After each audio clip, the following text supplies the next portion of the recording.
Bismillahirrahmanirrahim. Assalamualaikum warahmatullahi wabarakatuh.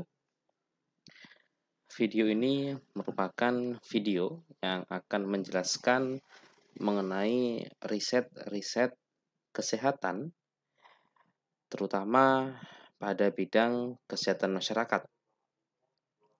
Namun, untuk riset ini juga dapat digunakan bagi bidang yang lain, misal keperawatan, fisioterapi, gizi, ataupun kedokteran, atau yang lainnya pun juga bisa. Namun pada dasarnya contoh-contoh yang akan kami sampaikan kemungkinan eee, akan kami sampaikan berupa contoh-contoh pada bidang kesehatan masyarakat. Video ini khusus saya buat untuk rekan-rekan sejawat sarjana kesehatan masyarakat pada umumnya dan khususnya pada, mahasiswa saya di Fakultas Kesehatan Masyarakat Universitas Muhammadiyah Kalimantan Timur. Perlu kita ketahui bahwa riset atau penelitian ini digunakan untuk mengungkap permasalahan kesehatan. Karena dalam mengungkap permasalahan kesehatan, ini kita tidak bisa menggunakan dengan perkiraan. Kita harus mengungkap data-data terlebih dahulu. Kita harus mengungkap bagaimana kondisi realnya, bagaimana kondisi di lapangannya. Dengan pendekatan riset, dengan pendekatan penelitian, maka kita akan mengetahui apa yang terjadi. Pada riset ini sendiri adalah dia mengumpulkan data-data yang berkaitan dengan permasalahan yang sedang diangkat. Namun, dalam mengambil data, ini juga perlu cara. Karena cara yang baik atau metode yang baik ini akan menghasilkan data yang baik pula. Di sini berbicara riset, berbicara mengungkap fakta atau mengungkap permasalahan, kita analogikan seperti katakanlah polisi. Polisi dalam mencari mengungkap sebuah permasalahan kejahatan itu akan menggunakan cara-cara yang yang tepat agar informasi yang didapatkan pun juga tepat. Begitupun juga permasalahan kesehatan. Baik, selanjutnya dalam mengungkap permasalahan di sini kita mencoba melakukan pendekatan kuantitatif, di mana data-data yang diambil ini nanti bersifat data-data yang angka. Data yang memang hasil dari ukurnya adalah angka. Angka di sini bisa berupa angka murni, misal seperti tekanan darah atau mungkin tinggi badan, berat badan dan angka yang bersifat coding. Misalnya laki-laki, perempuan, benar, salah gitu. Karena di dalam analisis statistik tidak bisa kita menganalisis data yang sifatnya ini ya, kuali misalnya atau misal seperti ini, laki-laki, perempuan itu kan kata-kata ya, makanya perlu kita coding. Ya, itu nanti akan kita bahas di lain kesempatan. Baik, dalam mengungkap permasalahan kesehatan, kita menggunakan dua pendekatan, yaitu pendekatan observasional dan pendekatan eksperimental. Observasional, kita itu mencoba untuk mengungkap permasalahan dengan mengumpulkan data dengan cara melihat atau mungkin dengan indera yang lain, tidak hanya melihat ya, bisa merasa atau bisa indera penglihatan, pendengaran, seperti itu. Ini observasional. Atau dalam pengambilan data, dalam mengungkap permasalahan, itu juga kita menggunakan eksperimental. Eksperimental ini kita memberikan sebuah perlakuan. Misal kita uji coba obat misalnya, atau kita uji coba media misalnya. Mana obat yang tepat atau mana obat yang efektif? Kita eksperimental. Bagaimana sebelumnya, bagaimana sesudahnya. Ya, jadi ini untuk melihat apakah efektif sebuah bahan yang kita uji. Observasional ini caranya kita bisa melihat, misal kita dengan melihat misalnya apakah bagaimana kondisi misalnya, atau mungkin dengan rasa misalnya suhu dan sebagainya. Namun dalam observasional ini kita juga biasanya kita memerlukan alat bantu. Misal kalau suhu, misal kita menggunakan termometer atau mungkin menggunakan kuesioner gitu ya. Jadi biasanya kita menggunakan alat bantu untuk observasional dalam mencatat ataupun dalam mengukur. Observasional ini ada dua, ada deskriptif, ada analitik. Deskriptif ini tujuannya adalah menggambarkan bagaimana gambarannya, bagaimana mendeskripsikannya, deskripsi seperti apa. Kalau analitik, ini sudah masuk ke pengujian hipotesis. Kita lihat, kalau deskriptif, tujuan utamanya adalah melihat gambaran. Misalnya, gambaran pengetahuan pada siswa, gambaran pengetahuan pada apa, atau gambaran mengenai variabel X pada siapa. Jadi, hanya satu variabel yang digambarkan, per variabel digambarkan. Biasanya untuk gambaran-gambaran ini, dia menggunakan persentase, nilai min, atau mungkin median, nilai maksimum, nilai minimum. Ini erat kaitannya dengan analisis univariat kalau di statistik. Terus selanjutnya, kalau sebab akibat ini biasanya mencari apa sih penyebabnya, apa sih sebabnya, dan biasanya sebab akibat di sini ini sudah mengarah kepada yang bertujuan membuktikan hipotesis. Apakah HA diterima atau mungkin H0 diterima atau gagal diterima. Ya, misalnya ada hubungan antara X dengan Y, ada korelasi antara X dengan Y gitu. Jadi, dalam analitik ini biasanya dia akan menguji atau menganalisis minimal dua variabel, variabel bebas dan variabel terikat.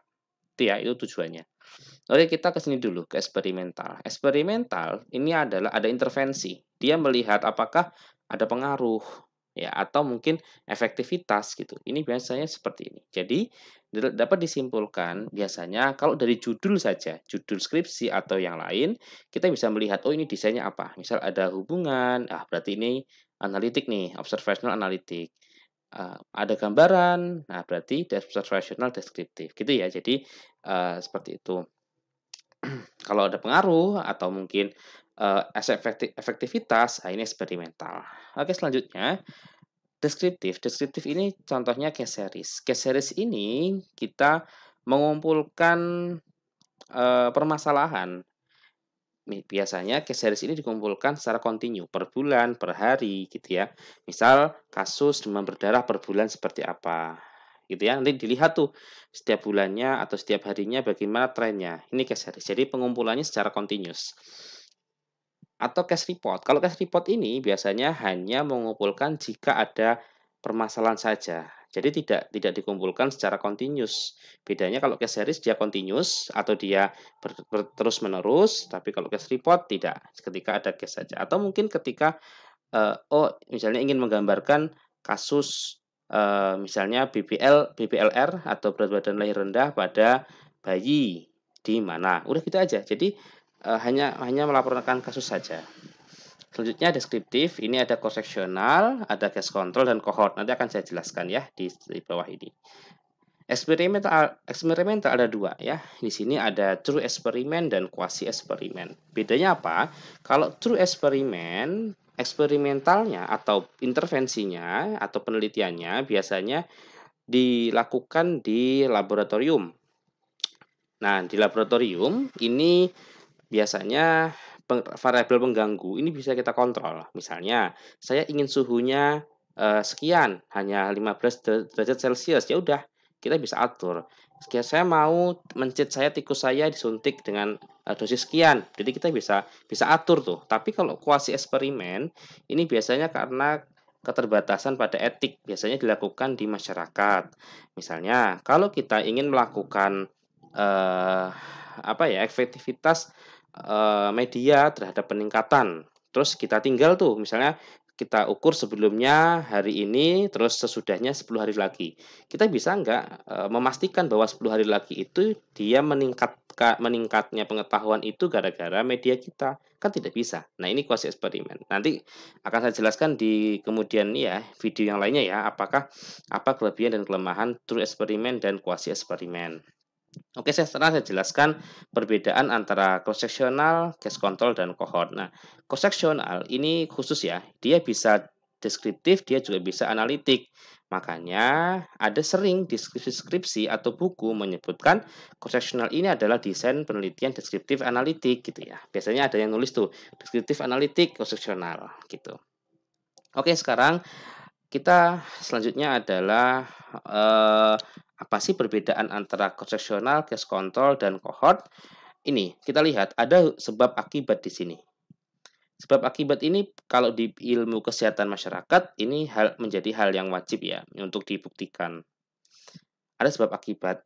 Biasanya X dan Y lah kita menyebutkan. Ini X, ini Y.